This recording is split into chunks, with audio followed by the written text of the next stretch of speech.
Welcome to Telugu classes by Purnima. ఈరోజు వీడియోలో ఏపీడిఎస్సిలో వచ్చే తెలుగు కంటెంట్ అండ్ మెథడ్స్ 8వ తరగతి వ్యాకరణాంశాలు తెలుసుకుందాం. ముందుగా నానార్థాలు. వర్షము, వాన, సంవత్సరం. ధర, భూమి, వెల. పై ఉదాహరణలో వర్షము అనే పదానికి వాన, సంవత్సరం అనే అర్థాలు ఉన్నాయి. అలాగే ధర అనే పదానికి భూమి, వెల అనే అర్థాలు ఉన్నాయి. ఈ విధంగా ఒక పదానికి గల వేరువేరు అర్థాలను ఆ పదం యొక్క నానార్థాలు అంటారు. కాలం, సమయం, నలుపు. దిక్కు, దిశ, శరణం. వ్యవసాయం, కృషి, ప్రయత్నం. సీమ, దేశము, ప్రదేశము, రాజ్యము. ఆడు, నర్తించు, చలించు, ఆడవారు. పాడి, క్షీరం, ధర్మం, న్యాయం. జాడ, విధం, ఆచూకీ, దారి. పర్యాయ పదాలు అంటే ఒక పదం యొక్క అర్థానికి సమానమైన అర్థాన్నిచ్చే పదాలన్నీ కూడా పర్యాయ పదాలే. కథనము అంటే పర్యాయ పదాలు యుద్ధము, పోరాటము.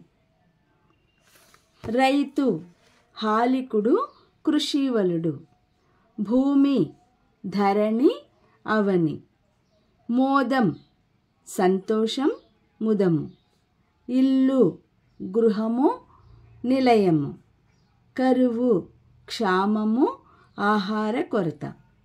ఇప్పుడు ప్రకృతి వికృతులు. ఉదాహరణ సంతోషము, సంతసము.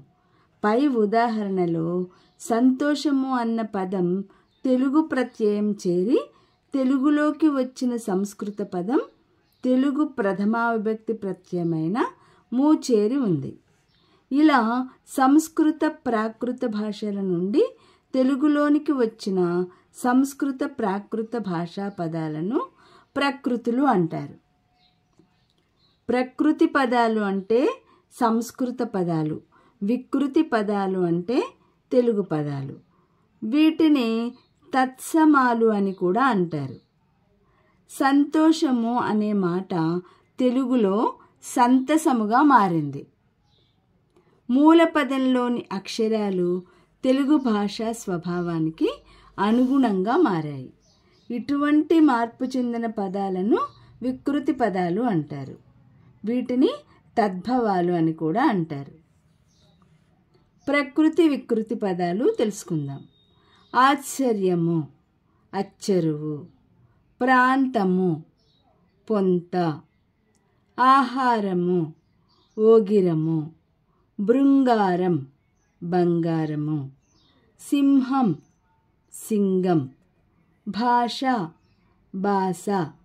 హృదయం, యద. కవిత, కైత. పుస్తకం, పొత్తం.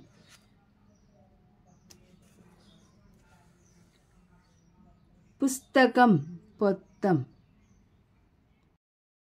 ఈ గేయంలో వచ్చిన పదాలకు సంబంధిత పదాలకు అర్థాలు తెలుసుకుందాం. దివ్య గీతము, గొప్పదనము గురించి చెప్పే పాట. ప్రకాశించు, తేజరిల్లు. కత్తుల కాంతి, ఖడ్గతేజము. యువసింహం, కొదమసింహం. భుజబలం, బాహుదర్పం. అందమునిచ్చేను, సొగసునిచ్చెను. తెలియజేసెను, చాటెను. కలసికట్టు, ముక్తకంఠము. స్వర్గ సమానం, స్వర్గతుల్యము. ప్రవహించు, సాగిపోవు. యుద్ధంలో నేర్పు, యుద్ధ పటిమ. వ్యాకరణాంశాలు. వీటిలో తెలుగు సందులు తెలుసుకుందాం. ముందుగా అత్వసంధి. అత్వసంధికి ఉదాహరణ తొందరెందుకు, తొందర ప్లస్ ఎందుకు. పూర్వపదం పరపదం. పూర్వపదంలో చివర అకారం వచ్చింది, పరపదంలో ఏ వచ్చింది. పై ఉదాహరణలో పూర్వపదం చివర అత్తు అంటే హ్రస్వ ఆకారం ఉండగా దానికి పరపదం మొదట ఏ అనే అచ్చుతో కలిసి సంధి జరిగింది. ఈ విధంగా హ్రస్వ అకారానికి ఏదైనా అచ్చుపరమైతే అత్వసంధి ఏర్పడుతుంది. దీని యొక్క సూత్రం అత్తునకు అచ్చుపరమైనప్పుడు సంధి బహుళముగా అవుతుంది.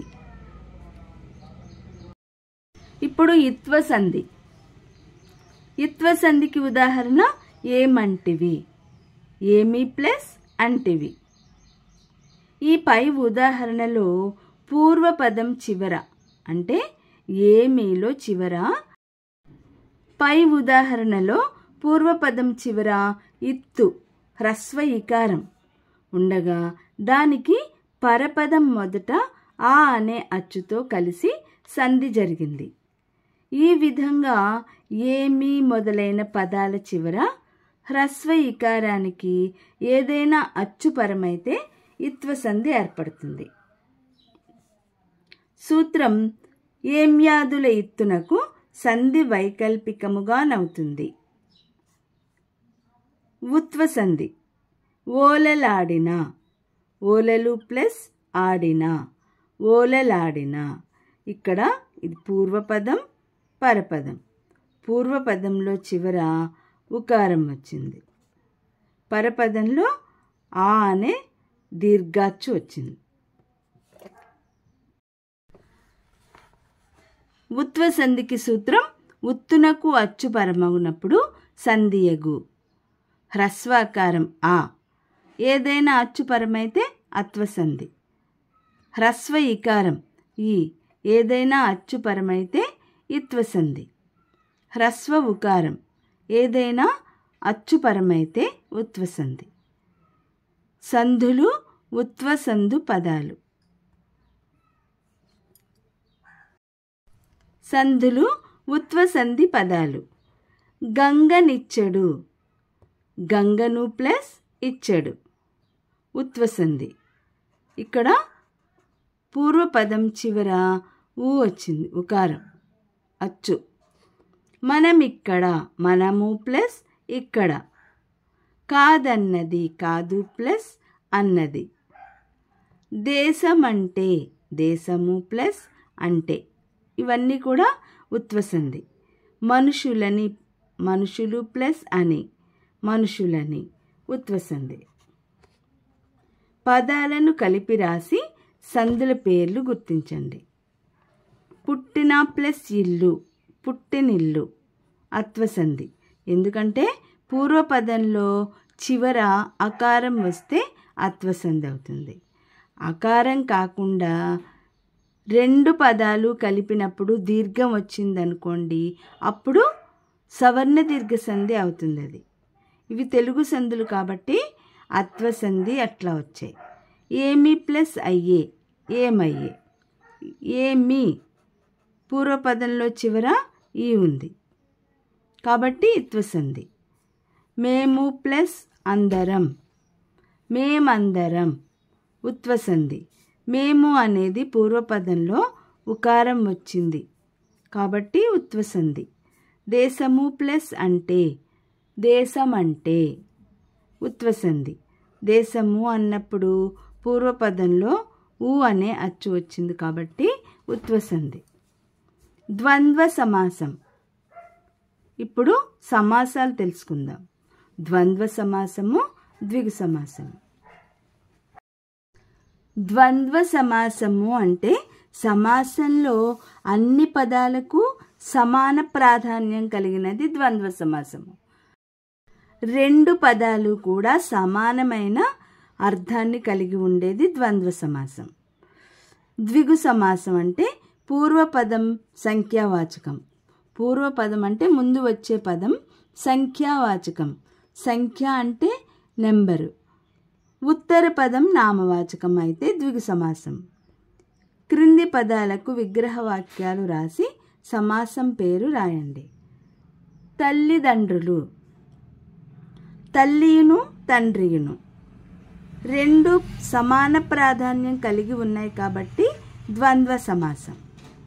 నలుదిక్కులు, 4 సంఖ్య గల దిక్కులు, ద్విగు సమాసం. నలు అనేది పూర్వపదం, అంటే 4 నెంబరు సంఖ్య ముందుగా వస్తే అది సంఖ్యాపూర్వక ద్విగు సమాసం అవుతుంది.